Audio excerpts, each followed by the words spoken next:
Now start from question number 7 now. We have discussed question number 6. Now question number 7. Yes. An object of mass 100 grams is immersed in water as shown in the diagram. What is the density of the material from which the object is made? बताइए. Density of the material which object is made. अब आपको density पता मालूम करनी. Density कैसे find out करेंगे? वही concept वही है. M over V. Mass upon volume. जी जी. तो इसका मास होगा सर 60 kg. कैसे कैसे कैसे कैसे? क्योंकि ये जो सर ये स्टोन टाइप चीज है इसमें. आप एक काम करो, आप जरा सेपरेट बैठ जाओ. घर की आवाजें आ रही है ना, तो जरा सेपरेट बैठ जाओ ताकि आपकी आवाज मुझे क्लियर आए. डेंसिटी है मास अपॉन वॉल्यूम. तो डेंसिटी है मास अपॉन वॉल्यूम. तो मास आपने फाइंड आउट करना है. मास बल्कि गिवन है 100 और वॉल्यूम आपका वॉल्यूम है आपका 50 से रेस कर गया 90. तो कैसे कैलकुलेट करेंगे बताइए? Density mass upon volume. 50 और 90 का डिफरेंस निकालेंगे. बिल्कुल. तो क्या है आंसर? एक मिनट सर बता दूं. सर इन दोनों का डिफरेंस आ रहा है 40. 100 को 40 से डिवाइड करवाना है जी. 100 डिवाइड बाय 40. तो सर इसका आंसर आ रहा है 2.5 ग्राम. बिल्कुल सही है. तो सिंपली आपने ये करना है density mass upon volume. Volume का डिफरेंस ले लिया, मास ले लिया 100 और इनका डिफरेंस आपने लेके और उसे डिवाइड कर दिया. 90 माइनस 50 वॉल्यूम आ गया 40, मास गिवन है और इस तरीके से आंसर आ गया. अब आ जाइए question number 8. Now question number 8 जी पढ़िए. A student does an experiment to estimate the density of an irregularly shaped stone. Which item of equipment are needed? A balance and a measuring cylinder containing water, a balance and a ruler and a measuring cylinder containing water, only a measuring cylinder containing water. देखिए इसमें है a student does an experiment to estimate the density of irregular shaped object. Density का formula mass upon volume है, जितना आपने ऊपर देखा है. तो मास को तो हम कैलकुलेट करेंगे किससे? आपके पास बैलेंस है, बीम बैलेंस है. सही है. सॉरी, जो आपका बैलेंस होगा फिजिकल बैलेंस. और उसके बाद आपके पास वॉल्यूम उनका के लिए आपको उसको वो वाटर में या जो भी आपके लिक्विड वाटर है यूज करते हैं नॉर्मली. तो उसके अंदर आप ग्रेजुएटेड सिलेंडर यूज करते हैं जिसके लेयर का डिफरेंस से आप वॉल्यूम कैलकुलेट करती हैं. फिर मास को वॉल्यूम से डिवाइड करती हैं. तो उस हिसाब से आपके पास ऑप्शन क्या होंगे? सर वॉल्यूम अगर कैलकुलेट करना होगा तो फिर डेंसिटी का फॉर्मूला जो है मास अपॉन वॉल्यूम. उसके लिए मेजरिंग सिलेंडर की जरूरत. वो मेजरिंग सिलेंडर से मेजर किया. वॉल्यूम के लिए मेजरिंग सिलेंडर चाहिए होगा. हाँ, वॉल्यूम के लिए मेजरिंग सिलेंडर चाहिए होगा. और मास के लिए जो बीम बैलेंस और बैलेंस होता है सिंपली फिजिकल बैलेंस, वो आपको चाहिए होगा. तो बीम बैलेंस के लिए या फिजिकल बैलेंस के लिए जो भी बैलेंस है वो आपको चाहिए होगा. तो मास वहां से आ गया और वॉल्यूम आपने मेजरिंग सिलेंडर की लेयर के रेफरेंस से कैलकुलेट कर लिया. इस तरीके से आपका आंसर आ जाएगा. तो कौन सा ऑप्शन सही होगा इसमें? ए.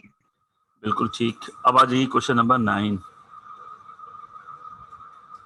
मतलब आपने देखा कि इसमें mass weight and density portion में आपके पास वही क्वेश्चंस होते हैं ऑलमोस्ट, और उनको आगे पीछे ट्विस्ट करके ना वही एक फॉर्मूला, वही चीज़ें डिफरेंट तरीक़ा से रीडिंग्स वगैरह मेजर करके और सब वही क्वेश्चंस को रिपीट करते रहते हैं. अब देखिए क्वेश्चन 9 में क्या पूछा गया, पढ़िए.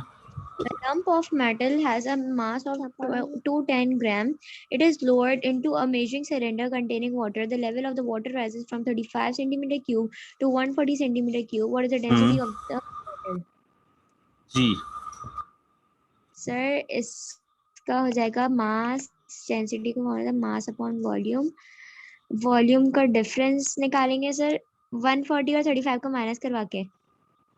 ये आ गया आपका वॉल्यूम का difference.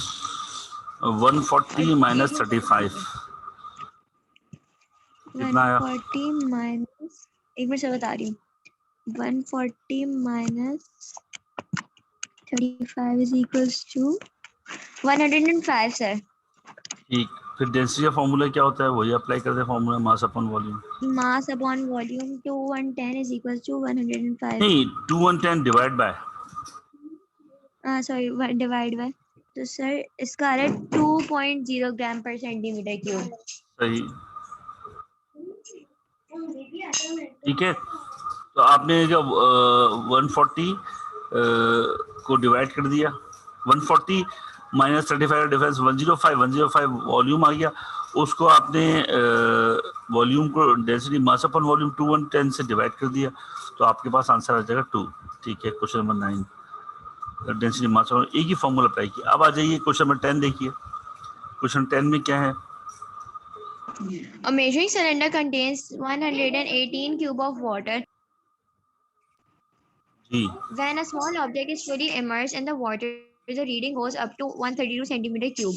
The object has a mass of 42 grams. What is the density of the object?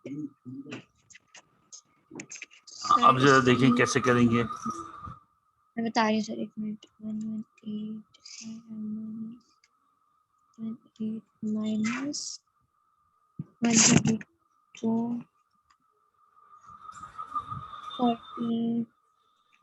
14 आ गया सर। 42/14 आंसर बी इसका ऑप्शन है कैसे किया आप बताइए। सर। वो डेंसिटी फाइंड करनी है तो डेंसिटी का फॉर्मूला लगा के मास ओवर वॉल्यूम, मास तो इसमें गिवन है 42 ग्राम्स और वॉल्यूम यहाँ पे डिफरेंस निकाल लिया, 132 को माइनस करवा के 118 से। अच्छा, कितना तो इसमें लॉजिकली देखिए आप, कितनी बड़ी इन्होंने लॉजिक अप्लाई किया है, जो 1 सेकंड में आपका आंसर निकाल सकते हैं। देखिए 42 मास गिवन है, तो density formula mass upon volume, तो मास तो ऊपर आएगा 42, तो ऑप्शन बी और सी में से आपका आंसर होगा। ए और सी तो वैसे, ए और डी तो वैसे कट हो गए, जो गिवन है वो मास 42 है, तो 42 का ऑप्शन आपका बी और सी है। तो इस तरह ये क्वेश्चन तो बहुत इजी हो गया। बाकी आपने वॉल्यूम का डिफरेंस निकाल लिया, वॉल्यूम का डिफरेंस निकाला, उससे डिवाइड कर दिया। सही तो क्या कैसे किया फिर आगे बताइए। सर, इसको पहले एक मिनट से, सॉरी बता रही हूँ सर। पहले इसका डेंसिटी का जो फॉर्मूला अप्लाई किया वो है मास ओवर वॉल्यूम। सो पहले मास 42 था गिवन और वॉल्यूम हमारे पास था, वॉल्यूम का डिफरेंस निकाल लिया 132 को 108 में से माइनस करके 14 आंसर आ रहा है। आंसर आ तो गया, 42 सही है, डिवाइड बाय 14। ठीक, तो ऑप्शन बी करेक्ट होगा। ठीक है, ठीक ठीक। अब आ जाइए question number 11। A passenger sitting in an aeroplane which takes off and climb to 10,000 meter. During this time, what happened to the mass and to the weight of the passenger? Sir mass तो unchanged होता है, मास कभी भी change नहीं होता, और जी wait ऊपर की तरफ वेट डिक्रीज हो जाएगा उसका। जी, तो sir option C, mass change नहीं होता और वेट इंक्रीज नहीं होता और डिक्रीज हो जाता है ऊपर, क्योंकि मतलब इतनी हाइट पे। हाँ, तो सिंपल सी बात है कि आपका जैसे जैसे ग्रेविटी आप जमीन से दूर जाती है तो वेट डिक्रीज होता है, ये तो अंडरस्टूड बात है। ठीक है, जमीन के सरफेस से आप जितना दूर जाती जाएंगी, सेंटर ऑफ अर्थ से आप वेट अप्लाई होता है, आप जितना अर्थ से दूर जाएंगी तो वेट डिक्रीज होता जाएगा, लेकिन Yes. मास कभी चेंज नहीं होता। ठीक है, तो प्रॉपर्टी पर है सिंपल, मास नेवर चेंजेस, तो आपका मास अनचेंज आ जाएगा और वेट जो है आपका डिक्रीज हो गया। तो ये बहुत आसान सा एमसीक्यू था। अब आ जाइए क्वेश्चन नंबर 12 के ऊपर। क्वेश्चन 12 कैसे कैलकुलेट करेंगे?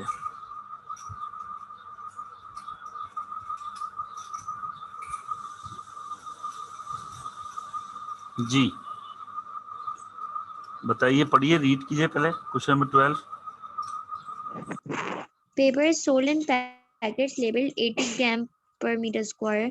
This means that a sheet of paper of area 1000 centimeter square has a mass of 80 gram. The thickness of each sheet is 0.11 mm. What is the density of the paper? जी sir एक minute.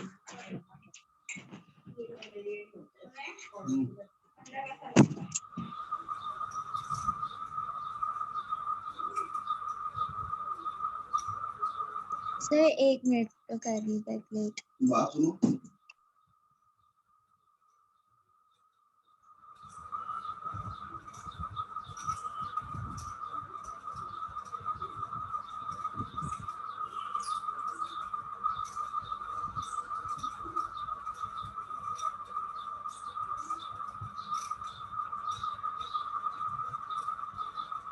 Sir ये mm millimetre है ना, 0.11 millimetre. जी जी जी जी.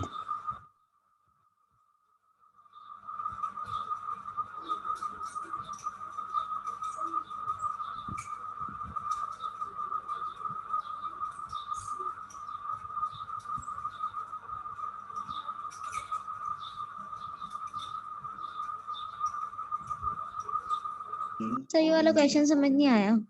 Question में दिए ही बड़ा tricky है ये क्वेश्चन, बहुत ट्रिकी है. देखिए आपके पास सिंपल सी बात है, डेंसिटी का फॉर्मूला क्या है? m over v. Mass upon volume. Mass upon volume. Mass तो गिवन है 80, इसमें तो कोई झगड़ा नहीं है. मास जी. 80 ऊपर आ गया बहुत आराम से, और आप यूनिट में देखें ग्राम ऊपर ही आ रहा है. तो 80 तो एक सिंपल सी बात है, हम 80 ऊपर रख दिया. अब डिवाइड करेंगे किससे? वॉल्यूम से. अब वॉल्यूम के लिए इन्होंने कहानी कर दी, छोटी सी कहानी ही कर दी कि वॉल्यूम जो है आपके पास है वो वॉल्यूम का फॉर्मूला क्या होता है? Length into breadth into height. जी. वॉल्यूम लेंथ एंड ब्रेथ जो है वो एरिया होता है. जी. यहाँ पर आप समझे कि वॉल्यूम हो गया एरिया इंटू हाइट या थिकनेस के लें. कोई एक चीज लेंथ इंटू आपके पास हाइट जो है वो आपका अगर आप ले रहे हैं तो तीसरी क्वांटिटी जो है वो आपका थिकनेस इन्होंने अलग कर दिया. अब उन्होंने एरिया तो दे दिया सेंटीमीटर स्क्वायर के अंदर, और ये दे दिया उन्होंने मिलीमीटर के अंदर, और आंसर जो पूछा जा रहा है वो सेंटीमीटर क्यूब में पूछा जा रहा है. आंसर किस में आ रहा है? Centimetre cube. तो देखिए सेंटीमीटर स्क्वायर को जरा समझें इस चीज को. सेंटीमीटर स्क्वायर को किसी और वैल्यू के सेंटीमीटर के अंदर से मल्टीप्लाई की जाए तो सेंटीमीटर स्क्वायर जब सेंटीमीटर से मल्टीप्लाई होगा तो सेंटीमीटर क्यूब हो जाएगा. जी. तो एरिया तो हम चेंज नहीं करेंगे, एरिया जो गिवन है ये तो हम चेंज नहीं करेंगे. अब आपने चेंज किसको करना है? थिकनेस को. Millimetre two centimetre. थिकनेस को आप मिलीमीटर टू सेंटीमीटर में कन्वर्ट कीजिए और एरिया के साथ मल्टीप्लाई कर दिए तो वॉल्यूम फॉर्म हो जाएगा. उस वॉल्यूम को आपने 80 से डिवाइड करना है. सही वाला वापस बता दें एक दफा. देखिए दोबारा सुनिए. थिकनेस आपको दी गई है 0.11 मिलीमीटर. तो आपने ये करना है कि थिकनेस को मिलीमीटर टू सेंटीमीटर में कन्वर्ट कीजिए सही. और मिलीमीटर को सेंटीमीटर में कन्वर्ट करने के बाद फिर जो वैल्यू आती है उसको आपने वॉल्यूम एरिया से मल्टीप्लाई कर देना है तो वॉल्यूम फॉर्म हो जाएगा. सही. के पास वॉल्यूम होता है, तीन क्वांटिटीज होते हैं, लेंथ ब्रेथ एंड हाइट. जी. ब्रेथ उन्होंने अलग कर दिया, लेंथ और हाइट से आपके पास 1000 दे दिया तो आपने तो उसकी थिकनेस से उसको कन्वर्ट करने के बाद फिर आपने एरिया से मल्टीप्लाई करना है. तो मिलीमीटर टू सेंटीमीटर में कैसे कन्वर्ट करेंगे? मिलीमीटर टू सेंटीमीटर 100 से डिवाइड नहीं, मिलीमीटर टू सेंटीमीटर. एक आप इसको मेजर स्केल जो यूज करते हैं उसमें 1 सेंटीमीटर होता है 10 मिलीमीटर के. 1 सेंटीमीटर 10 मिलीमीटर. तो मिलीमीटर टू सेंटीमीटर के लिए अब डिवाइड बाय 10 करना पड़ता है. सही. तो सिंपल स्केल या रूलर यूज करती हैं, स्केल सिंपल. तो उसमें आपके पास 1 सेंटीमीटर होता है 10 मिलीमीटर के. तो 10 मिलीमीटर इक्वल हो रहा है 1 सेंटीमीटर के. ठीक है जी. तो आपको क्या करना है? मिलीमीटर टू सेंटीमीटर कन्वर्ट करने के लिए डिवाइड बाय 10 करना पड़ेगा. तो सर 0.011 आंसर आ रहा है. इसको फिर मल्टीप्लाई करें आप, जो वैल्यू दी गई है 10,000 से मल्टीप्लाई कीजिए, उसको फिर 80 से डिवाइड कीजिएगा. इन दोनों को मल्टीप्लाई करें और उसको 80 से डिवाइड कीजिए.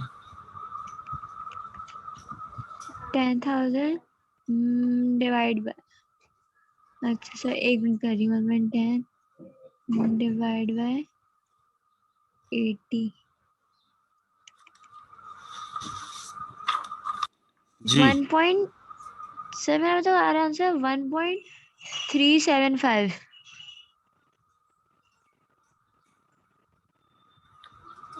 देखिए क्या आंसर आएगा, कैलकुलेशन आप करिए।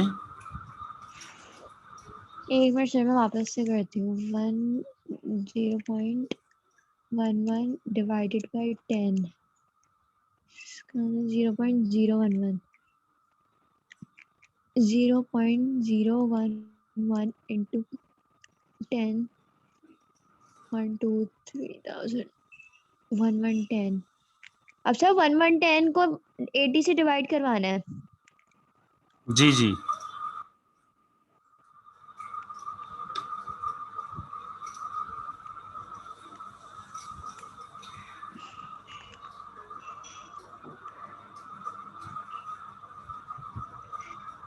सर ये 80 से डिवाइड नहीं होगा, ये 80 डिवाइड बाय 1110 होगा। मास अपन वॉल्यूम है ना, बस कैलकुलेट कर लीजिए। तो सर इसका 80 को करवा दे डिवाइड 1110 से, तो इसका आंसर है 0.73। बस सही है, फिर सही है। डेंसिटी मास अपन वॉल्यूम है, मास आपको गिवन है 80, 80 जी डिवाइड बाय आपका पास कितना है, 110 आया था, 110, तो ये आंसर आया 0.73। सही। ठीक है, समझ में आई बात। तो इस तरह के कभी कभी क्वेश्चन जो है ना वो लॉजिकली पूछ लेते हैं, कुछ भी नहीं, सिर्फ यूनिट कन्वर्जन भी है, और उन्होंने वॉल्यूम को भी अलग कर दिया, एरिया दे दिया, और एरिया के साथ उन्होंने एक अलग अलग जो तीसरी क्वांटिटी दी है, तीसरा उसके साथ प्रोडक्ट है, वो उन्होंने मिलीमीटर में दे दिया। तो इस तरह की ये टेक्निकली चीजें पूछ लेते हैं जो स्टूडेंट फॉलो नहीं कर पाते। तो आपने ये चीज समझनी, आपके फॉर्मूला आपके टेस्ट में होने चाहिए, सारे फॉर्मूला आपको याद होना चाहिए, मैथमेटिक्स भी सही है स्ट्रांग होना सर। चाहिए, और ऑब्वियसली लॉजिकली भी आपने उसको उसकी डेप्थ आपने पहुंचना है। ठीक है, अच्छा अब आ जाइए क्वेश्चन नंबर 13 पढ़िए। A student collects a stone and finds the density which apparatus is needed to measure the mass and the volume of the stone. Question 13 में पढ़िए, student collects their density. Density, find their density.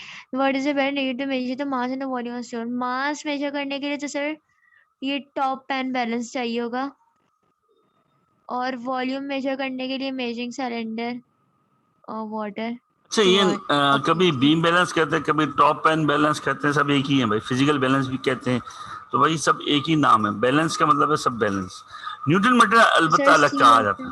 हाँ, option C. अलबत्ता Newton metre जो है वो अलग कहा जाता है, न्यूटन मीटर को कभी किसी और नाम से नहीं कहा जाता, न्यूटन मीटर फिक्स है। बाकी टॉप पेन बैलेंस कहते हैं, कभी बीम बैलेंस कहते हैं, कभी फिजिकल बैलेंस यूज करते हैं, तो वो सब एक ही है।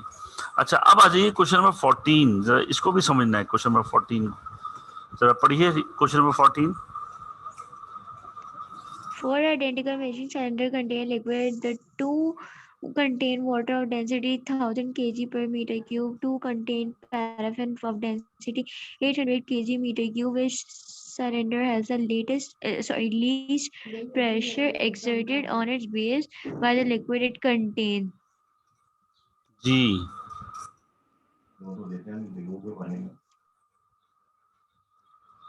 वो कह रहे हैं कि which cylinder has the least pressure exerted on its base. तो ये पैराफिन क्या होता है? अरे फिर ये मोम को कहते हैं हम, पिघली हुई जो मोम होती है, जैसा लिक्विड होता है। सही। अच्छा ये सवाल जरा मास वेट डेंसिटी का नहीं है, थोड़ा सा कंसर्न आ रहा है, ये टच आ रहा है इसका प्रेशर के। सही है, सही। तो ये चाहे तो एग्जिट कर दें, अभी हम बाद में डिस्कस करेंगे, क्योंकि ये मास वेट एंड डेंसिटी से कंसर्न तो है नहीं। चाहिए प्रेशर एग्जिट, तो इसमें मास अपन वॉल्यूम का कॉन्सेप्ट नहीं है, हम स्किप कर रहे हैं। क्वेश्चन नंबर 15 पढ़ लीजिए। ओके सर, पढ़ू सही वाला क्वेश्चन जी जी 15। क्वेश्चन नंबर 15 पढ़िए। A block of metal is taken from the earth to the moon. Which property of the block changes? A block of metal is taken from Density, earth to moon. अर्थ से moon पर लेके जाएंगे तो क्या चीज change होगी? weight change होगा sir. Weight increase होगा या डिक्रीज होगा? Decrease होगा. डिक्रीज होगा क्योंकि ग्रेविटी कम है. जी. ठीक है. अब क्वेश्चन नंबर 16 और 17 आप इसका स्क्रीनशॉट ले लीजिए. क्वेश्चन 16 और Okay, sir. 17 का एक स्क्रीनशॉट ले लीजिए. नेक्स्ट टाइम जब क्लास होगी तो ये क्वेश्चन 16 और 17 से मैं आपसे डिस्कस करूंगा. आपने खुद से बैठ के सॉल्व करना है. Okay, sir. ये आपको होमवर्क दे रहा हूँ 2 क्वेश्चन, और बाकी आप अपने तौर पे पास पेपर्स जितने भी हो बैठ के स्टडी कीजिएगा.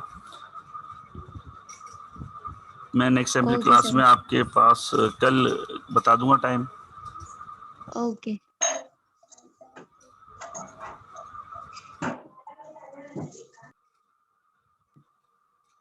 ठीक है. स्क्रीनशॉट ले लिए क्वेश्चन नंबर 16 का.